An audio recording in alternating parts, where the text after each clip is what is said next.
to den koye men guminen leñol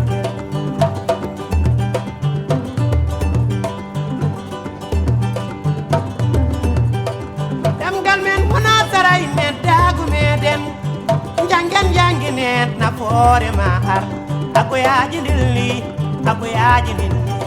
agoyaji ndilli sagataɓe ngumme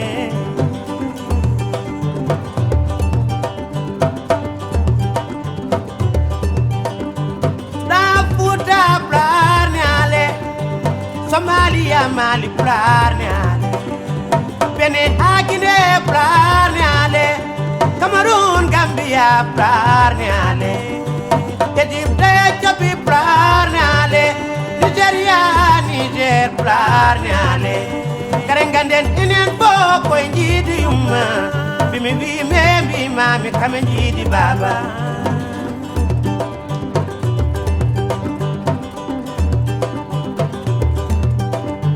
Notino kumba wimi wiwi Notumi samba wimi sisi Lichukumi tuba ko buri alpularen Yewmi ngandumi koy jumre ngonni Agoyaji ndilli sagataɓe ngonni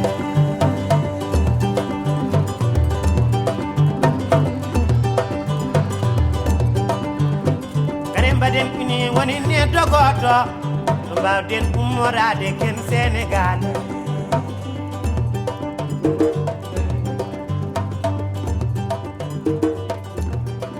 sonani manga o kote aydo ya tamba kamaranke ha dawre jogi ke en kongol walla yimbe ejide modi ko defile culturel mo wonate hen wona ciosan meɗen enen gaden matière so ɗumɗennialistamino Moussa Sy hay soko neɗɗo ɗo paama omo jogui sehil makko gotani yimde ko oɗon gandi no hip hop ko musique mo sukaɓe ji eɗen jiɗi dal mi accira on e musidɗo men Moussa Fall vice présidente ko Racky Amadou Koundio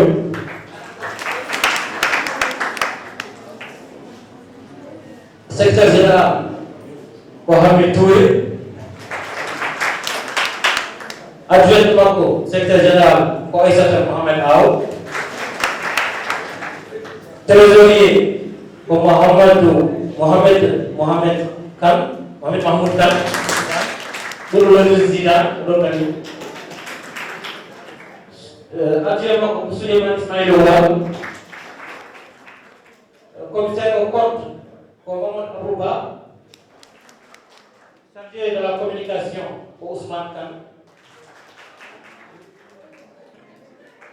e rewe makko kuri Amadou Kane Abou Gueye Mohamed Idriss Dieng pardon Aboubakry Diop Hamad Sall Bistis Oumar Sy pardon Habi Abou Kane Mamadou Kane Dieynaba Amadou Koumé Mamadou Dieng Rougui Deme Aïssata Oumar Deme Ousmane Deme Moussa Diallo Aïssata Abdoulaye Aw Mohamed Marega Abou Malal Diallo Jinda Ousmane Kane Souleymane Sall Aminata Amadou Kane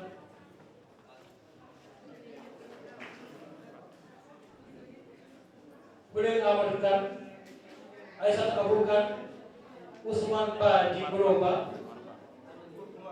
Oumar Ba Diboroba Adam Amadou Kane Aïssata Mamoudou Kane Amadou Diop Mohamed Moustapha Kane Abdoulaye Ba Alassane Baya Dia Adama Sall Mariam Kane Adama Kane Goro Kane Aïssata Alassane Deme Bayti Sidi Bayti Kane Salamata Amadou Sall Mohamed Abou Kane Penda Kane Hawa Mamadou Ba Mansour Dieng Barou Samba Kane Fatimata El Hadj Ba Koni ADC Foot.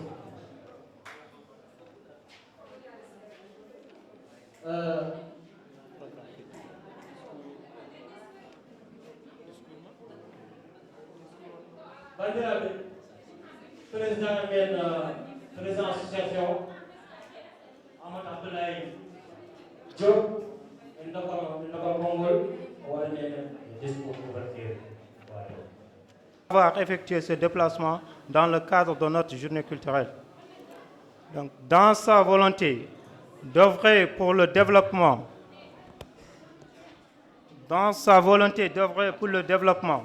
de notre cher village, que l'Association pour le développement culturel et sportif de l'Ixeba organise dans le cadre de sa 5e édition sous le thème La culture entrepreneuriale, un antidote à la pauvreté qui sera animé par M. Malik Fall. Donc, en cette heureuse circonstance, je voudrais remercier la présence parmi nous, M. Abou Sidikel Khan et M. Abouba de la télévision, M. Malik Fall, un expert en entrepreneurial, un conseiller du ministre de l'Équipement et des Transports, qui nous animera la conférence. Je tiens à remercier aussi au nom de l'Association pour le développement culturel et sportif de l'Ixeba, notre cher frère et partenaire Abdoulaye Sow, du nom d'Abdoulaye Wouri, pour sa volonté, sa conviction et son amour pour sa patrie, dont ton nom sera à jamais mentionné sur le livre d'or de l'Association pour le développement culturel et sportif de l'Ixeba. Pour cette occasion, je rends aussi hommage à notre cher frère, M. Mahmoud Dembaba du Doro Koudel. Cependant, l'Association pour le développement culturel et sportif de l'Ixeba a été créée le 17 mars 2007 par les étudiants et des terminalistes de l'Ixeba résidant en Nouakchott, dont le but est d'œuvrer pour le développement socio-économique et culturel de l'Ixeba, notamment dans l'amélioration des conditions de vie et sanitaires, dans l'éducation, du sport et de la culture. Je ne saurais terminer sans pour autant remercier nos membres qui ont fait preuve de courage, de détermination pour la réalisation de cette soirée.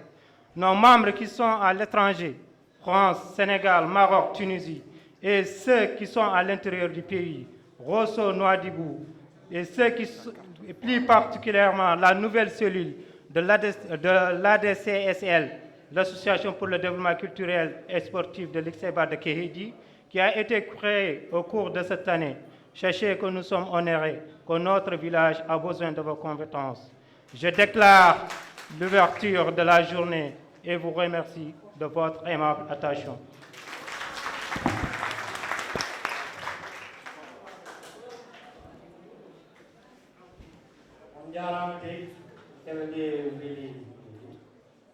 Assalamu alaikum wa rahmatullah.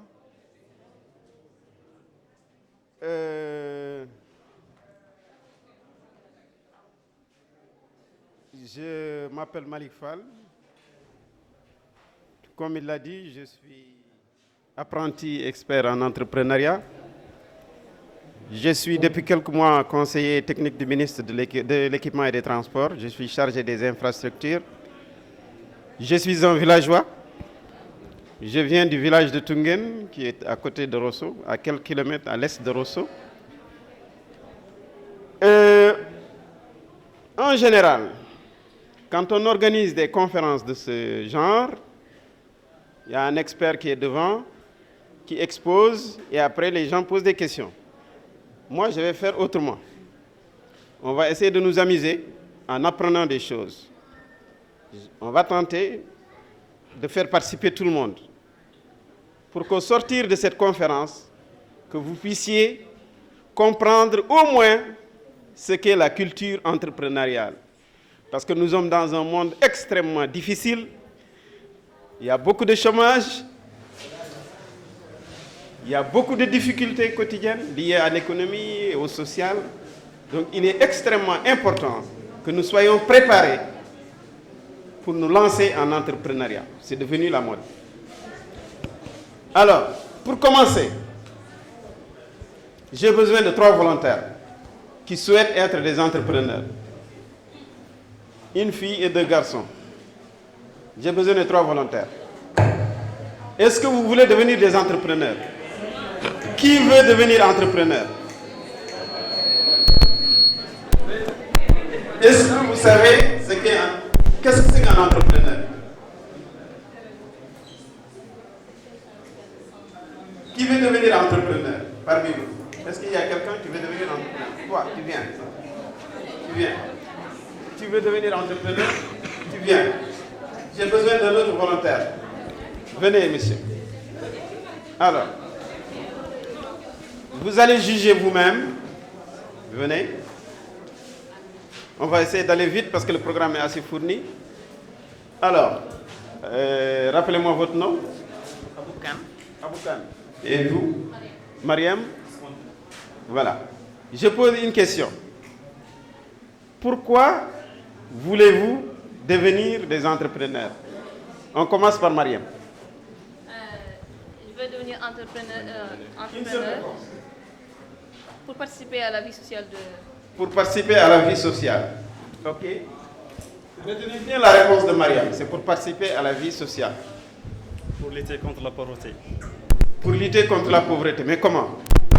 Pour essayer de créer des entreprises, espérant avoir quelque chose comme bénéfice. Et... Créer du bénéfice. Extrêmement important. Retenez bien les réponses. Pour participer au développement économique et social. Pour participer au développement économique et social. À votre avis, quelle est la meilleure réponse parmi les 3? Oui. La troisième. La troisième, c'est quoi? Participation au développement économique et social.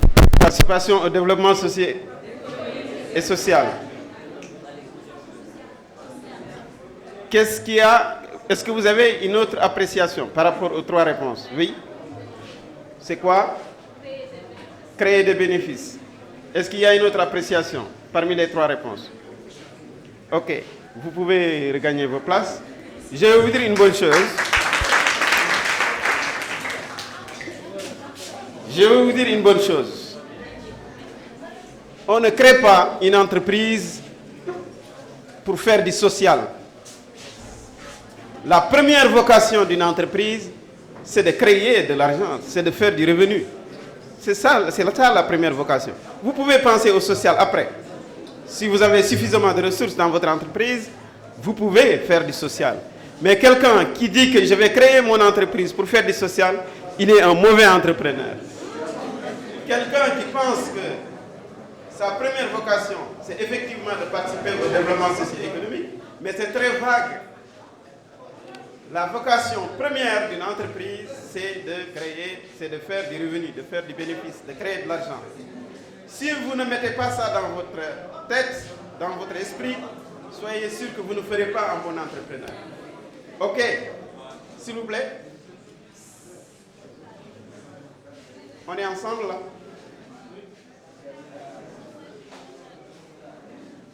S'il vous plaît, votre attention, s'il vous plaît. Ok. Deuxième étape. Qui peut me dire ce que c'est? À quoi sert cette machine? Vous voulez devenir des entrepreneurs. Vous devez savoir ce que c'est cette machine. Un entrepreneur est une étoile dans la communauté. S'il vous plaît, votre attention. Il faut qu'on suive. S'il vous plaît. S'il vous plaît. S'il vous plaît, mesdames, s'il vous plaît, votre attention. Bandiraɓe, eɓe ñaagi on e yaafuya wonko atten ɗo o mona haw yon s'il vous plaît ɗum firti ko yon tinno neɗɗo caggal to ne heewi mbewi tinne sibilillahi wa rasuli yimɓe ɗe kene nde so gayni gotel. Ok. Écoutez-moi très bien. Ce que je suis en train de vous dire, il y a d'autres associations ou d'autres institutions, ici en Mauritanie et ailleurs, qui me payent pour le dire. Donc vous avez l'opportunité, on va passer 30 minutes, mais concentrez-vous pendant 30 minutes, on va travailler ensemble, après vous allez peut-être faire autre chose. Mais on ne peut pas quand même venir et perdre 30 minutes dans le bruit, ce n'est pas possible. Votre attention, pendant 30 minutes, on travaille, On va essayer de fixer ensemble certaines idées et après on va se séparer. Alors, qui peut me dire, mais est-ce que tout le monde comprend français d'abord? Est-ce que tout le monde comprend français? Parce que moi j'ai des difficultés en pulaar. Mais si tout le monde comprend français, c'est bien. Qui peut me dire à quoi sert cette machine? Très rapidement.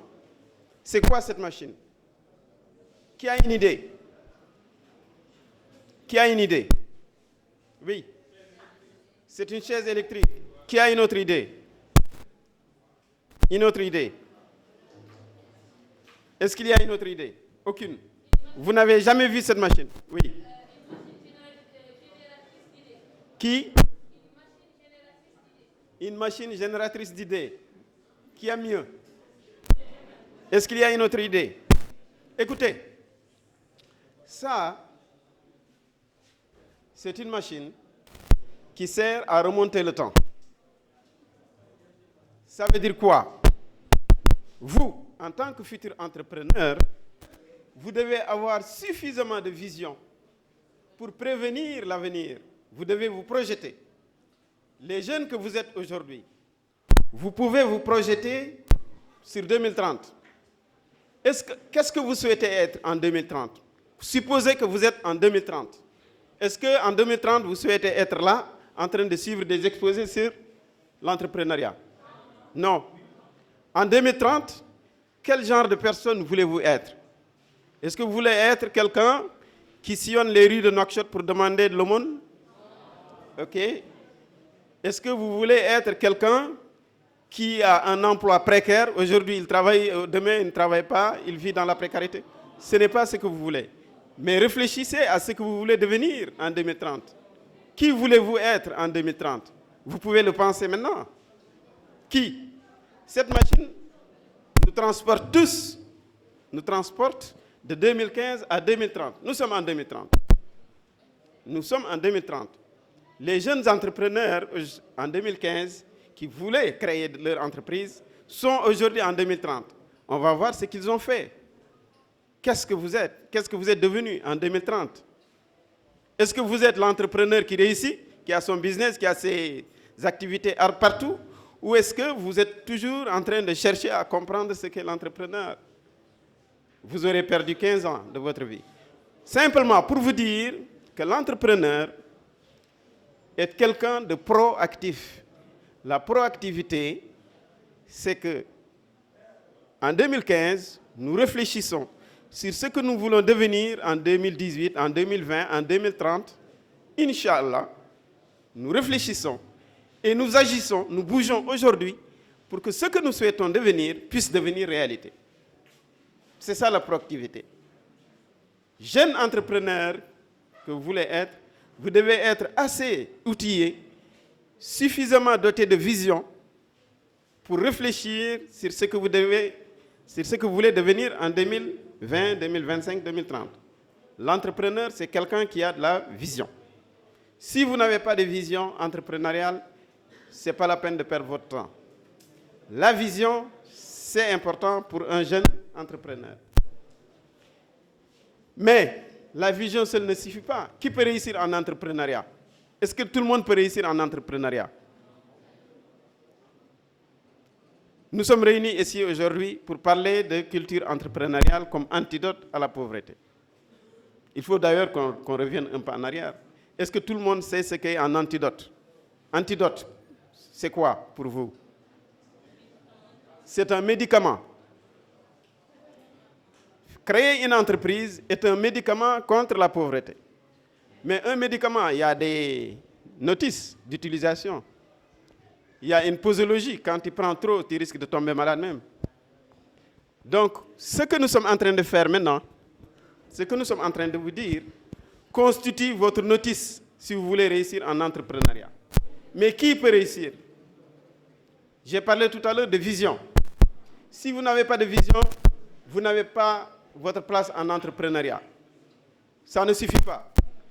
Vous devez avoir suffisamment d'endurance, de courage, de ténacité pour réussir en entreprise. Il n'y a que des obstacles, il n'y a que des difficultés. Ceux qui créent les entreprises disent généralement que l'entrepreneur prend sur lui toute la souffrance de la communauté. toutes les misères de la communauté, toutes les difficultés de la communauté. Les gens ont besoin de boire. Oui, l'entrepreneur doit inventer des sachets d'eau qu'il va distribuer. Les gens veulent par exemple des balbastiques pour aller à un niveau plus bas. L'entrepreneur doit réfléchir pour faire les meilleurs balbastiques qu'il met sur le marché.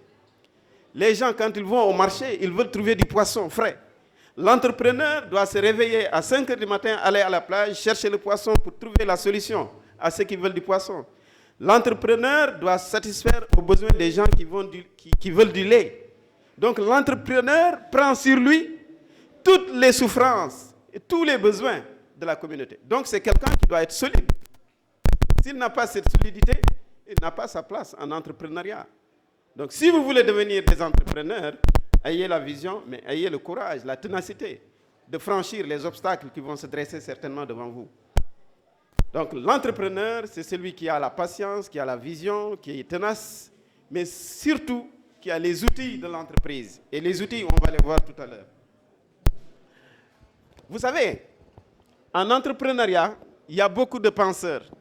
Il y a des gens qui pensent pour nous en entrepreneuriat.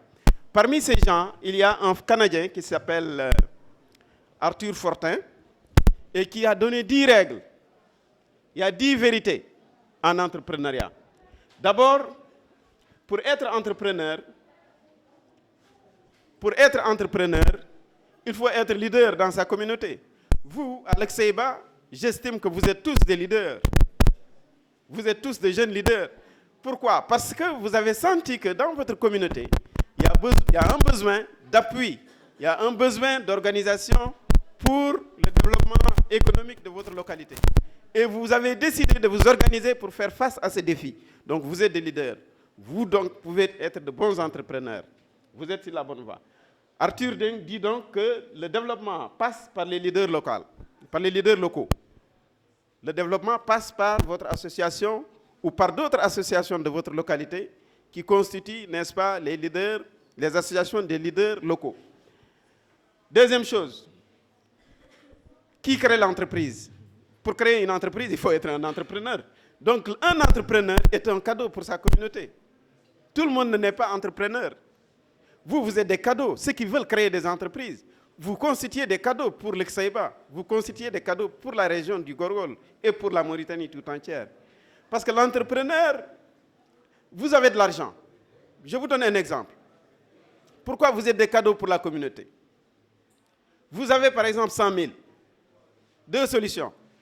Vous avez un compte d'épargne ou un compte à la banque, vous prenez vos 100 000, vous les mettez là-bas et vous rentrez à la maison, vous dormez. Vous n'avez pas de problème, votre argent est sécurisé. Vous n'êtes pas un entrepreneur, vous ne prenez aucun risque. Votre argent est à la banque ou à la caisse d'épargne. Pas de problème. Vous n'êtes pas un entrepreneur. Mais l'entrepreneur, qu'est-ce qu'il fait? Il a 100 000. Il prend un risque. Bon, voilà, j'ai 100 000, je vais essayer d'aller acheter des poulets et je vais les revendre. C'est un risque. C'est un grand risque. Qui lui dit qu'il va vendre ses poulets? Qui lui dit qu'on ne va pas le tromper quelque part? Qui lui dit que les gens vont acheter? Il va vendre où? À qui? À quel prix? Est-ce qu'il est seul à vendre? Il y a d'autres qui vendent des poulets et qui ne réussissent pas à vendre. S'il vous plaît.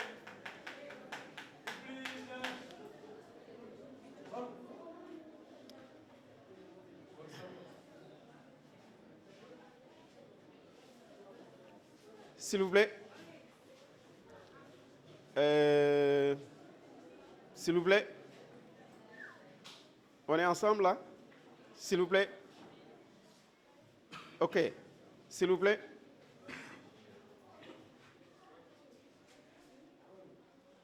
S'il vous plaît.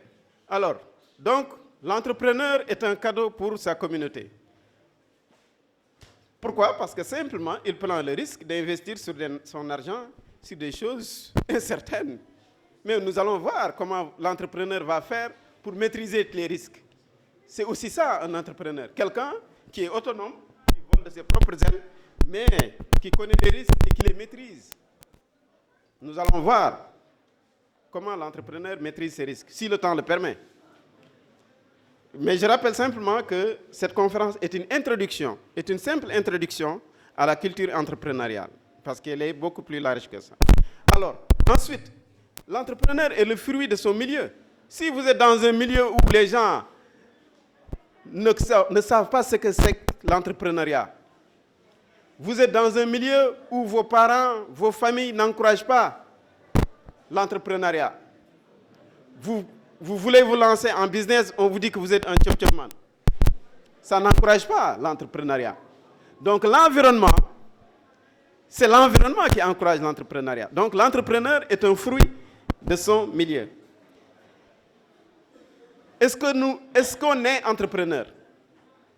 Est-ce que vous naissez entrepreneur? On ne naît pas entrepreneur. On apprend à devenir entrepreneur. Donc l'école est extrêmement importante pour devenir entrepreneur. Je vais vous dire comment moi je suis devenu entrepreneur. Entrepreneur en service, parce que j'ai été consultant. Je vais vous dire comment. J'habitais pas loin d'ici, à la Sokojim. J'ai d'abord été volontaire des Nations Unies. Et quand j'ai fini ma mission de volontariat des Nations Unies, je n'avais plus de travail. J'ai cherché du boulot, mais les salaires qu'on me proposait ne me permettaient pas de vivre convenablement. J'ai décidé de créer un cybercafé à côté ici, du commissariat. Ça s'appelait le CyberNetJ, il y a quelques années. Quand j'ai créé ce cybercafé, j'ai commencé à vendre de petits services de photocopie, à faire des sites web et autres. Mais j'ai commencé aussi à m'endetter. J'ai commencé aussi à m'embrouiller parce qu'on m'appelle par-ci, on m'appelle par-là, certains viennent demander leur argent. Je me suis dit, attendez, il faut que j'arrête parce que je ne comprends rien de ce que je suis en train de faire. J'ai cherché et Dieu m'a aidé.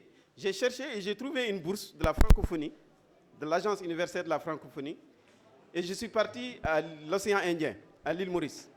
Je suis resté 3 ans, dans une école spécialisée en entrepreneuriat. Je suis resté 3 ans dans une école spécialisée en entrepreneuriat. Donc j'ai appris l'entrepreneuriat. Et j'ai compris pourquoi NetConcept ne pouvait pas marcher.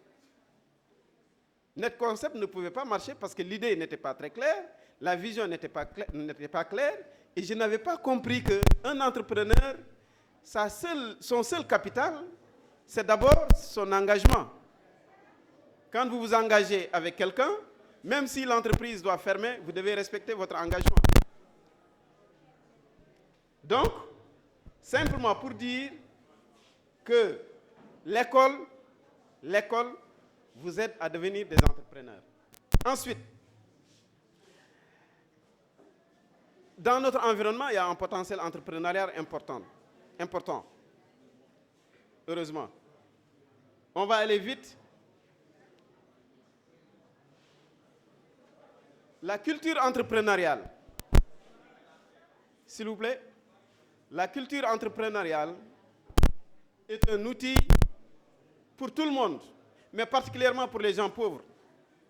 Les gens qui veulent s'en sortir, ils doivent entreprendre. Est-ce que vous savez que Coca-Cola, par exemple, Coca-Cola est une idée géniale, on trouve Coca-Cola partout. Mais est-ce que vous connaissez comment est-ce que Coca-Cola a démarré? Celui qui a eu l'idée de Coca-Cola, mais il vendait Coca-Cola avec un seau et un petit pot.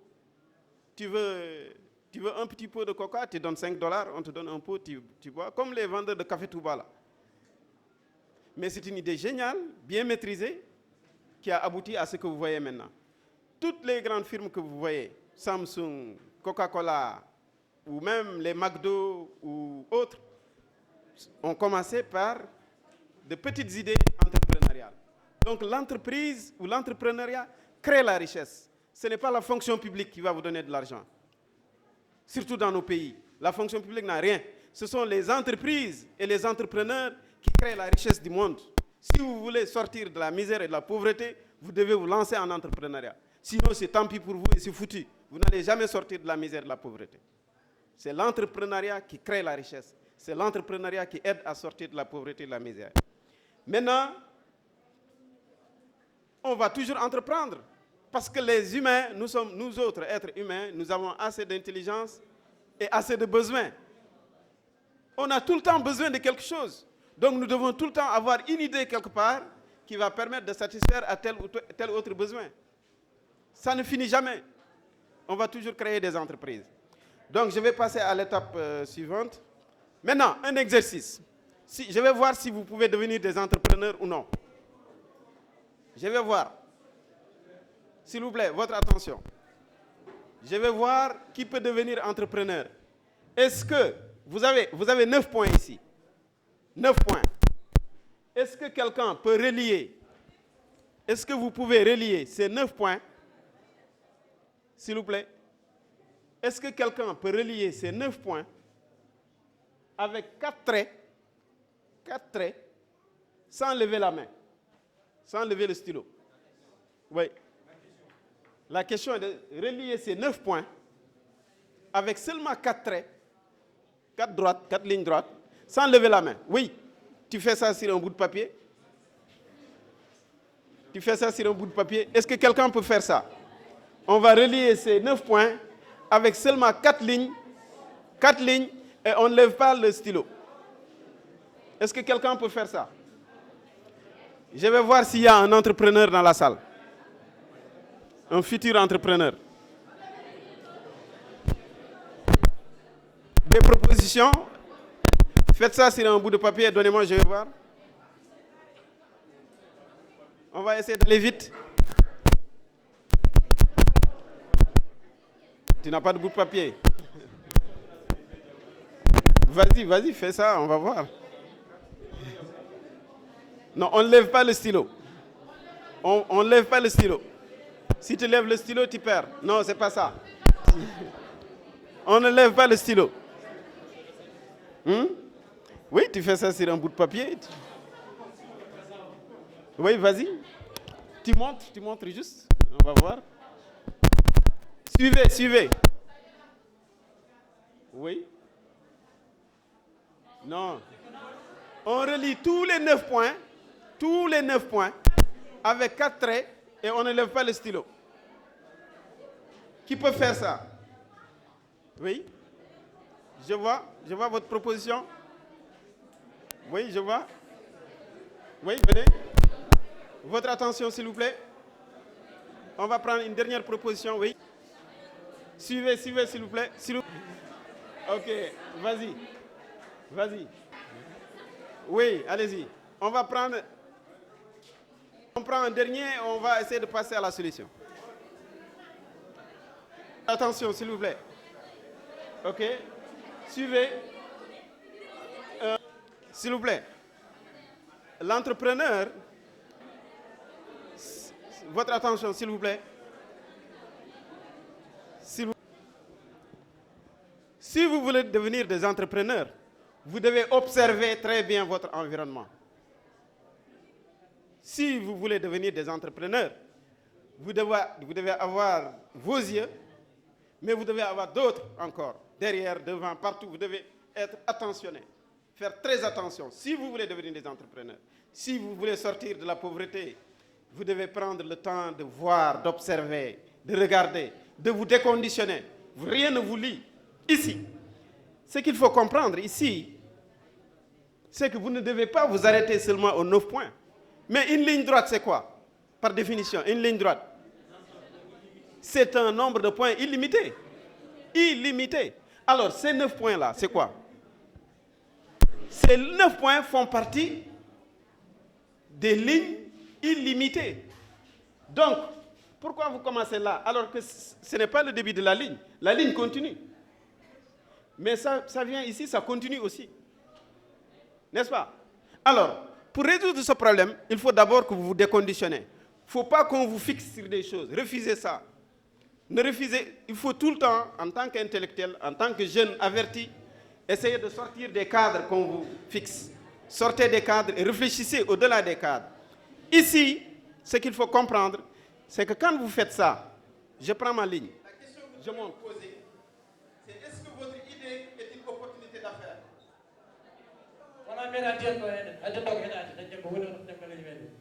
S'il vous plaît, écoutez. Je veux créer une boulangerie, je veux créer un poulailler, je veux vendre de la glace. La question que vous devez vous poser avant de créer votre business, c'est est-ce que ce que je vais créer, par exemple, une petite boutique qui vend du couscous. Je me dis, oui, parce que tous les gens qui vont à Pékin,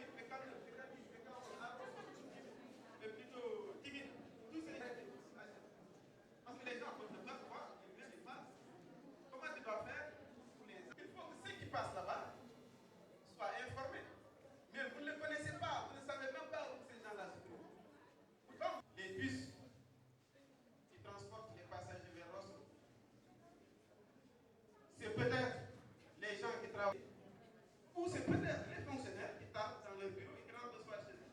Mais pour chaque catégorie, comment on va faire pour capter les gens? Alors, je me dis que ça peut être les gens qui sont au marché. Ah, je travaille au très chaud à Pékin.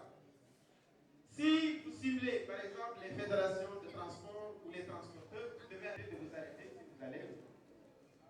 Ce que je vais vous montrer par là, ce n'est pas l'aspect couscous qui est important pour ça. Vous créez votre entreprise, il faut que vous sortiez de chez vous, vous ciblez les gens à qui vous voulez vendre et vous partez les chercher. Ce que font les gens, c'est le hasard. Le fait, par exemple, de faire son bissap et de sortir, de circuler, tu te fatigues. De circuler et pas de chance, tu te... Alors que l'entrepreneur professionnel doit maîtriser son business. Et maîtriser son business, c'est maîtriser sa clientèle. C'est le chiffre d'affaires. Si vous ne maîtrisez pas votre chiffre d'affaires, vous ne pouvez pas faire du business en minimisant les coûts. Si vous vendez des beignets, votre chiffre d'affaires, c'est le nombre de beignets que vous vendez par jour. Si vous les vendez à 100, pourquoi certaines femmes font des bissap? Le soir, elles se retrouvent avec des sachets de bissap qui ne sont pas. Ils ne maîtrisent pas le circuit de distribution de notre bissap. On ne connaît pas le client, on ne sait pas comment on peut les chercher, on ne sait pas combien de bissap on doit produire, diminuer les autres essences qu'on met dans notre bissap pour diminuer les coûts. On ne sait même pas vous devez avoir ce qu'on appelle un business plan. Le business plan, je ne vais pas m'attarder là-dessus. Je pense que le temps ne nous permettra pas ça. Mais comprenez que pour créer une entreprise, donc l'entrepreneur ne doit pas se dire que je n'ai pas d'argent. L'argent en entrepreneuriat, c'est le plus facile à avoir. Le plus facile à avoir en entrepreneuriat, c'est l'argent. Si vous avez une idée, on se connaît. Mais en Occident, l'idée de Facebook est une idée géniale. Parce que ça permet de rapprocher des gens. Par exemple, nous habitons le même quartier. Ils ont une idée géniale, ces jeunes-là, de créer cet outil.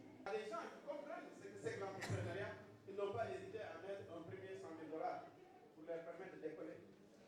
Donc, il faut maîtriser l'idée. Si vous avez une bonne idée que vous maîtrisez, personne ne peut vous l'appliquer. Personne. Parce qu'il y a des détails. En entrepreneuriat, j'étais dans le service. Je vendais des consultations. Je vendais des formations en entrepreneuriat. Ok. Donc, en entrepreneuriat aussi, prenez le temps d'observer vos concurrents. Organisé, on ne se met pas et on crée une entreprise. Est-ce que vous comprenez ça? Il faut choisir une bonne forme juridique. Ensuite, s'il vous plaît, votre attention, s'il vous plaît, on va finir. On va finir. Alors, il y a plusieurs formes donc, de société, mais vous pouvez créer ce qu'on appelle je cherche le futur entrepreneur de votre association. Si quelqu'un a la solution, pour laquelle nous devons nous engager en entrepreneuriat, c'est d'abord de créer de la richesse. Si vous voulez faire du social, allez-y faire une association ou autre. Mais la vocation d'une entreprise, c'est de créer de la richesse. Vous pouvez faire du social après. Protection de l'environnement, faire des œuvres de bienfaisance, mais il faut d'abord créer de la richesse avant tout. La première vocation d'une entreprise, c'est créer. Oui, absolument. Plus tard, vous pouvez vous donner cette... Mais si vous dites que je veux créer une entreprise pour aider ma communauté, vous êtes mal parti. C'est un échec. Oui, si vous devenez riche, vous pouvez faire ce que vous voulez. Mais la vocation de l'entreprise, c'est de créer de l'argent. Et on plonge dans les chiffres pour trouver que l'entreprise est effectivement rentable. Sinon, vous fermez boutique. Oui. Un petit peu rebondir par rapport à ça. En fait, les gens font une petite nuance. Après, ils pourraient faire tout ce qu'ils voudraient pour les pauvres. Mais pour un entrepreneur, c'est le compte de résultat. Merci. Merci. Merci.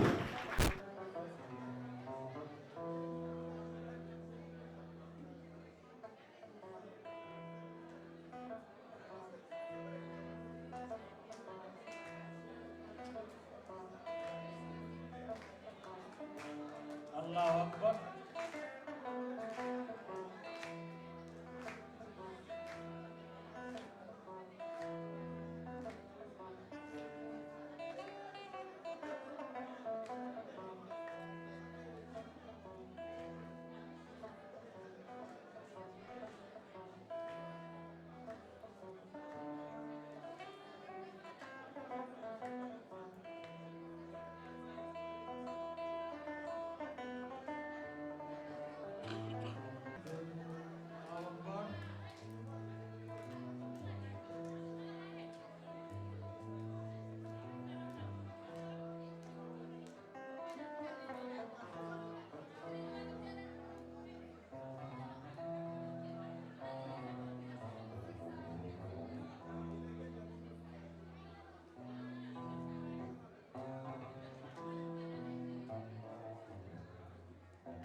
baba goto jiiduɗen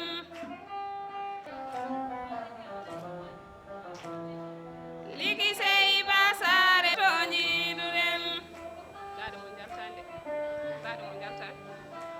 hande holko serdi en pecce pecce gontuɗen nanodirde donkuɗen peeje kewɗe hande holko serdi en pecce pecce gontuɗen nanodirde donkuɗen peeje kewɗe lurduɗen taten eɗente mawɗe duttoɗen gendi men ene noddi en e potital ene sogli en taten eɗente mawɗe duttoɗen gendi men ene noddi en e potital ene sogli en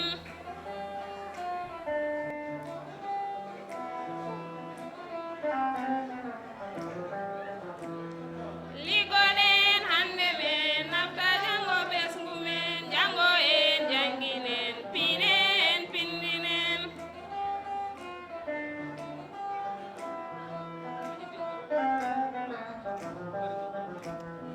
pelle men ko dole men kuule men kormoɗen sarɗiyeji ɗoftoɗen ɓerɗe kawra golloɗen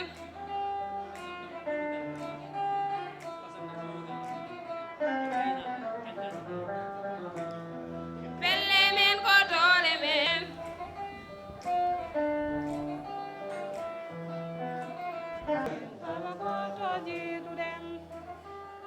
hande holko serdi en pecce pecce gontuɗen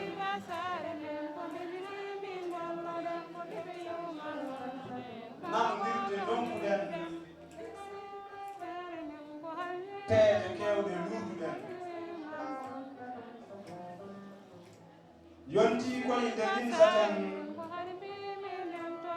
e dente mawɓe duttoɗen gendi men ene noddi en kam e potital ene sohli en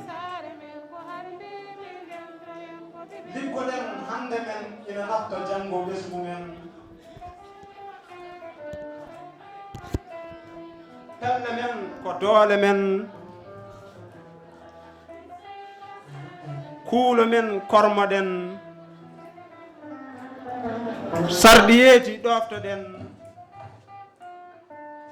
ɓerɗe kawra golloɗen ligseyba gendinene men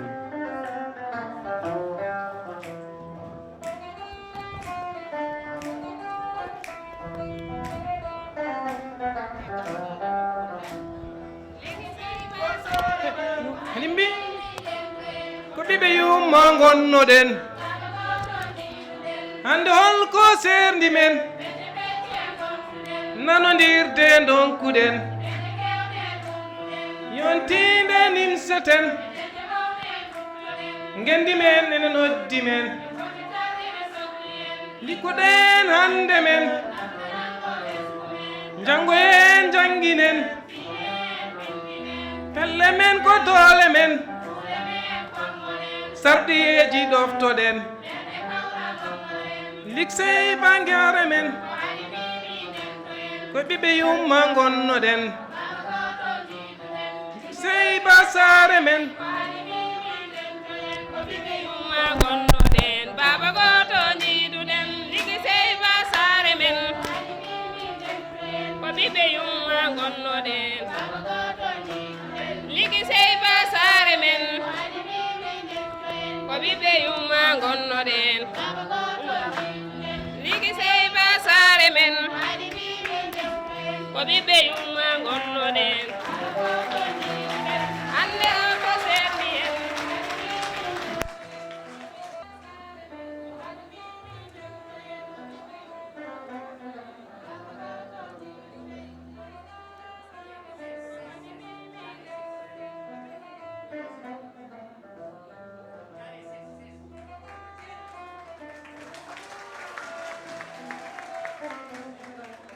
ko min woni pullo tan pullo nanguɗo gawri ina uulo pewnuɗo jale ina nduulo ɗe mbaɗi casi caggal majje eɗe limto nde hitande filtoto gawri ina riimo ko min woni pullo tan pullo gawnoɗo gawri ha yaltini ñamiri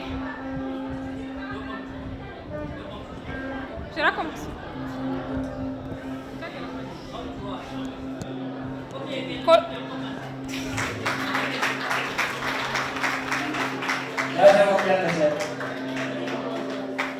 ko min woni pullo tan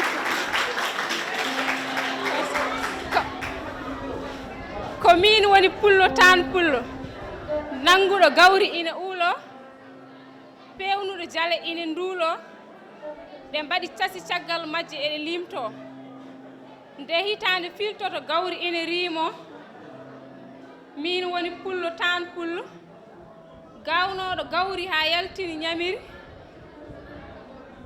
gawnoɗo gawri ha yaltini ñamiri nde jamma ari pentumi ngawiri nde hoddiɓe jiiɗi nomin kaɓiri ɓe mbi hotomo ami so wona mo min jamiri pullo uuli liigi pullo uuli liigi a yaltini hen wiige koddiɗo kadi ari e wiide nge wiige a wontangue ɗo yiide pullo tan pullo wimo waño yadata koye saño awa yadata koye saro seppo yadata sengo yadata koye mango tuppo yadata koye seppo raddo noon ruttito e kala daɗɗo ko min woni pullo tan pullo marnoɗo feere fewji fedde calinoɗo kedde wiyeten bedde pullo tan pullo wi hikka en potani ñoole so tiiɗi e men jiyan eɓe ngeyle kala feere ko ma moyte ndeke hikka ko ma ngayle beele nakku men o wayle Abdoulaye Mamoud Sow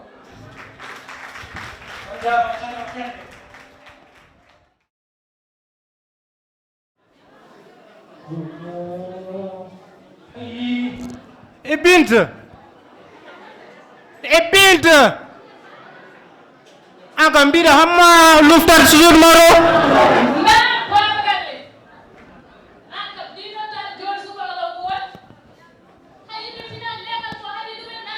an kam pina suba rango keɗa yayalto ay danki men gertode fof pocci hen i sukaɓe kori pini hammadi noon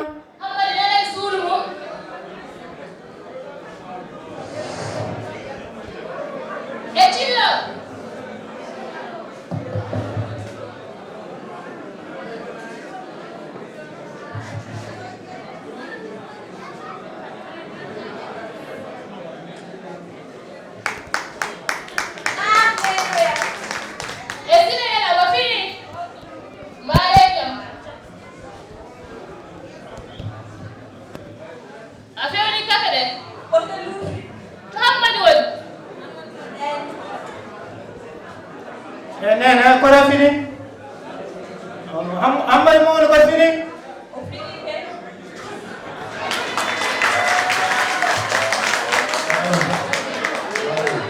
jawari hammadam faɗɗani seeɗi koɗa ɗanima de mawɗum alhamdulillah an baɗo lesno wayne mawɗi koy i ko mawɗuɗa ɗi kareno jahar joni subaka ɗo kadi ɗi karande baba mi tawi tan ko jangol duuɓi jangol ɗi fof ala ko yalti taw 2 ans ɓoɗi ɓeɗe duuɓi ɗiɗi hande bawa ko muñal tan liggey weeɓani ko muñal kay kono tawde suwa arde mi désiri tan wadde entreprise toxel en attendant ko laamude noddani est ce que yadu ɓiɗɗo arta ko bammu an ka ɓiɗɗo tonat ka baɗaɗo barke Allah wallima jangi a gayni kono ha hande to déposda hon ne way sa joguima miijo kadi wadde projet jaltina e bamma e ngalluɗa demal bongal keccel fof ko gasi ko gasi wallahi tinno wallagati wattude yeede guertode ɓoccode dafa waƴattere Allah yo Allah newno baboy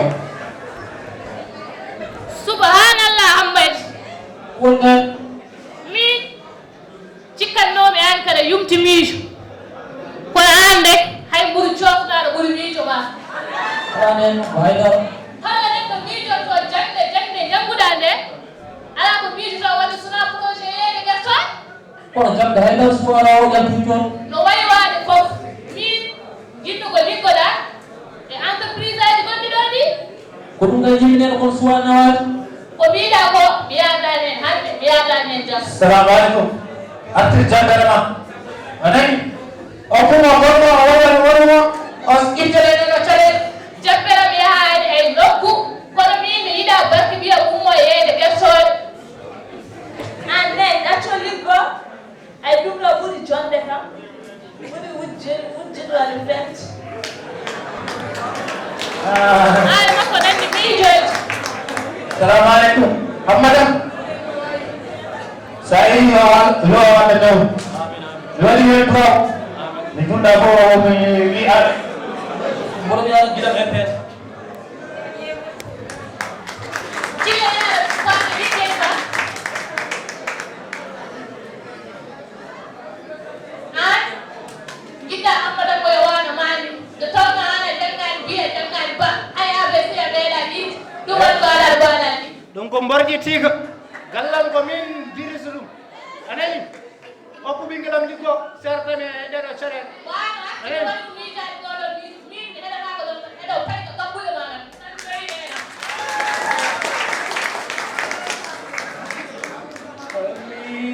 neɗɗo kadi jiri heɗen mbaddemba si mbeɗa ƴeewyade ngoyde nder suuto kadi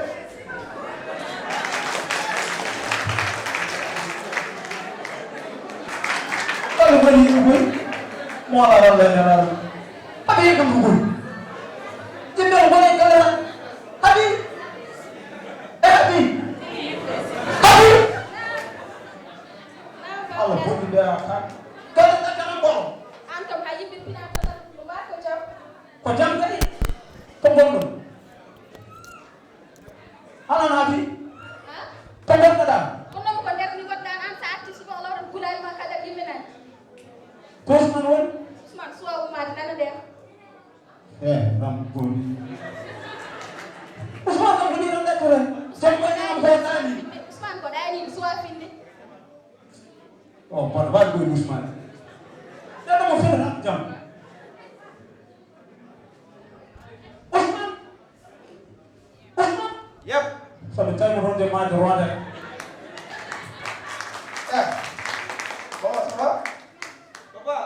wona ɗonɗa kadi Ousmane ɗum a moyni kam to gonɗoɗa Ousmane Bon, en fait, ƴeewa document ji seeɗa aɗa tissé bon en fait taw diplôme fof min keeɓi ala probléme machallah Ousmane so pat ɗiɗo ɗoyde buubi ma ɗe hunuma ala jamani on kaɗani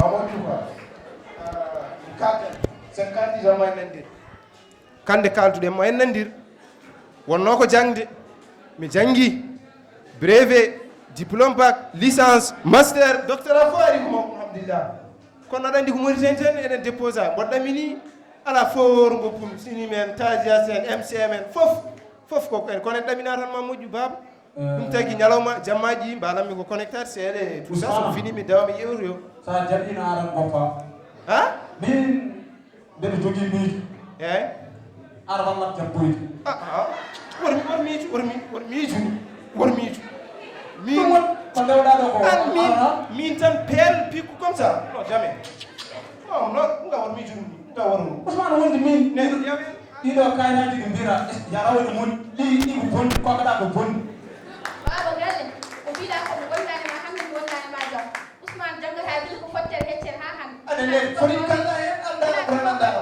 caggawma o remoya o watta ɗum hande o watta ɗum jam ɗiɗo diplôme aji mo jiiɗa inchallah ko hen dalla hen ɗi nandade moƴƴina o warana tan o ndemoya eyyi joni mbiyaɓe ƴewri yo so moƴƴi tan inchallah 2 mois eta sa yiɗi men 2 mois tan baba gaynama tan montude tellement inchallah ɓuuri hulfal jami kono kam pikku e peer wor miijo ay ko wima ko inchallah ɗum mbaɗa diplôme aji ko hen allah hen inchallah an jiɗɗa ko dañde nandi jiiɗo a heɓɗo tan aɗa ñamdi teppata jiɗo o nanduɗa kende anduno ma an jibintaw beda anduno ko an jibintaw ngal debbo wayna linguer demel kay jibino o ni ko nama ona asubinta non ona asubinta non kan tapin wonu tan tawdu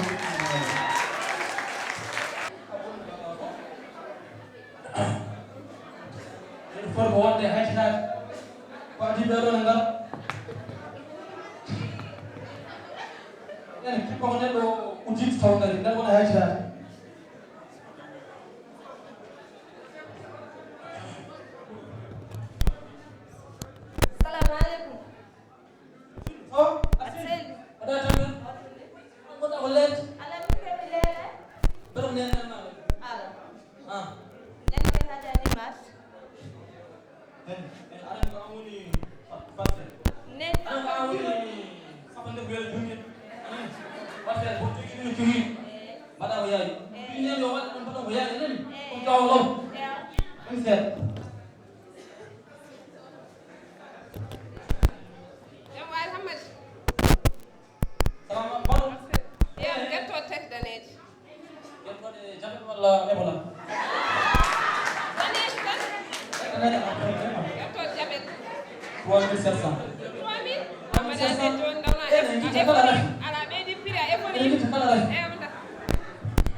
janji ko ciwon mi du koy ne ngala do kon non dum jogi ala problème wadde walla menas ko seeda tan ay ala problème da bon wala wono kon ci ne bonju on ala problème hammadi mbaɗɗa tampere aɗa selli machallah alhamdulillah aɗa jogui guertoɗi totation mboɗo jogui dendam goto hono wonde attention ewa jaram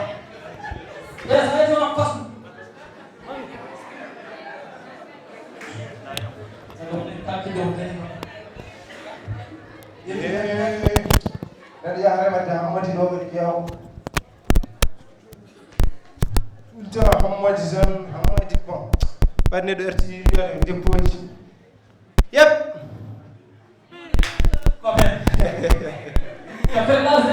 gandam nayi a siftiri bossona o en jangi wallahi saba wallahi boɗom ɗo are ko famat diplôme aji guin gartude gisan fo wallahi c'est vrai boɗom ɗo tan koɗo fadi de wala wono nande a bossi tan bitiro ko aɗani moyten ay dara hay daralaɗo boɗom ɗo tan leeɗi boɗo dépose tan koɗo fadi quoi mais non aɗa tino de a joni ko dépose walla Ousmane boɗom tan pourtant hay kawo hay kawo a foti yangati hakkude sentir na waɗa ɗum gorɗa mo wondiri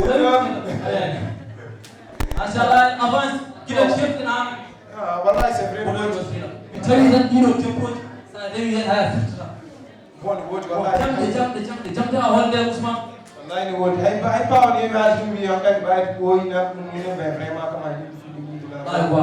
Gila jan tumron bodo do. Si woni avance ya yes bodo suri en sila. Wala mama dem sini ala suba ko ene puli amadi puli ko gandan wala. Wala wala ful. Wallahi may retour. Bodo mi firon fatak la ni. Ala ne amay ful. La mi ro fande sila. C'est parti de mo. Jimi ko ngala di gonde. Ay do. Sa ari wono ko anti. Wallahi gongo wodi. En avance tour la e mi suro en la problème. Wallahi kala ko. Kono wi na dawe depo ja wonde yimbe fo baadi ko dane no. Wallahi. What fell na di gonde sila. Ay wodi. Kono. Da dum do. Wala so kene di sila. Vemi kursen. Oh, so kene ya da ndet. No min joni ke perti quoi. Ala fo ba ada wopudi depo ya yimbe fof kon si yawmo liggodinda jangida diplôme jogida fom jogi mais o débrouille mo wadi projet makko non vraiment no horan dum si mais haydar mam ruttuto mi watta jangi mi watti liggidade makko mi jeewo mais en attendant jon woppan deppoji puisque min jangu garan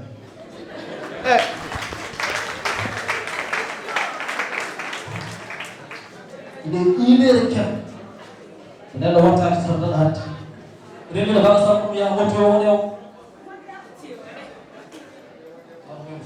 dena dawai ide bara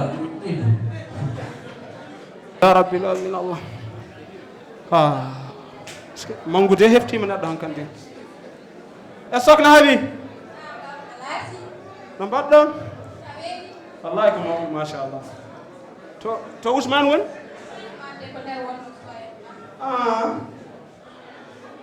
guila subaka mi yaani wona mo seedi kam alhamdulillah e Ousmane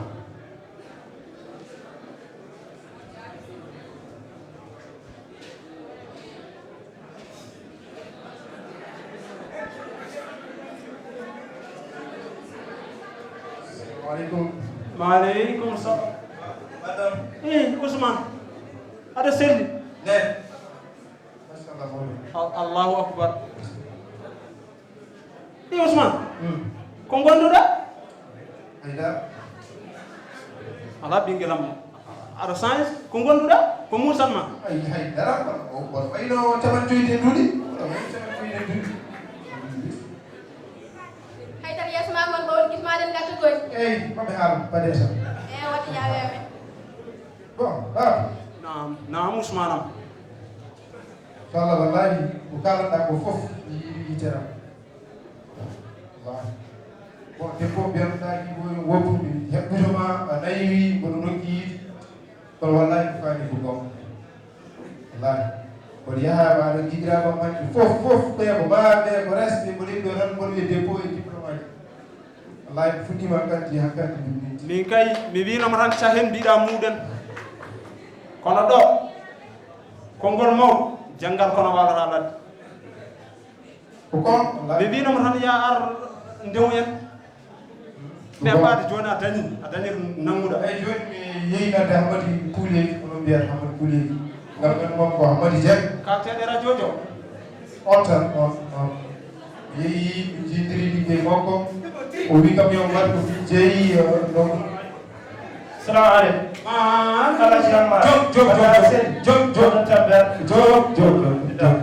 bisimilla jog no mbaɗɗa aɗa seydi machallah jaw kam waɗi daga waɗi bala teeri ko dam machallah bisimilla bisimilla ma ba bisimilla gijam gijam tan de addimi ɗo iyo Allah ɓeydi jam ko haaji ɓinguel menguel tan Ousmane aɗa hammadan komi musiba ko gon haanino mi haala makko mo woori o haalama Ousmane wino omo yiɗi ɓe mbatta liggodaaki alhamdulillah rabbil alamin taade tom déposnoɗo soir hewade to ɓe ngarɓe golloɗo toon hande toon newi fof wallahi sey joni jaɓɓuɗama ɓe ɗemgal ndiyan dawre tellade ko kalano haala min kalanno ko ɗum o wonno e haalande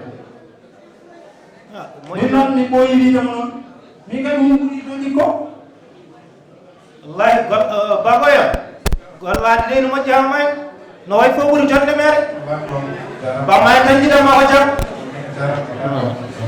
Seyram min noon ko ɗum tan wonno kayram gay Say tell go fresh. ma on an salla jawi bismillah compare so mi fini suba daw law mi woppi ala ɗum sal jaɓi ɓaɗi ko habi barta woni nene min kam jibinta gujjo Ousmane a nani koɓe mbi ko wona ko min salino hankkadi liggoyɗa mi ɗacciri caggal Allah caggal moɗon yo Allah newnu Ousmane am joni an jen galle tane noon ɗum hirani eyyi ummo yo Allah newnu sa fini dawa eyyi o jehen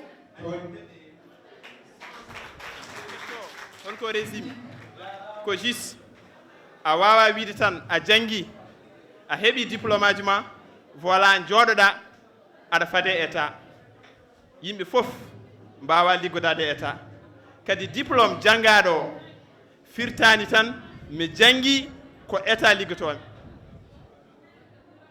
c'est le savoir so tawi a heeɓi diplôme o an hoorema aɗa wawi créede hunde goto to gooso aɗa wawi liggade hen ha développe ɗa par ce que hay son ƴeewi un commerçant qui a des diplômes et un commerçant qui n'a pas fait les bancs wona gotum par ce que auto ne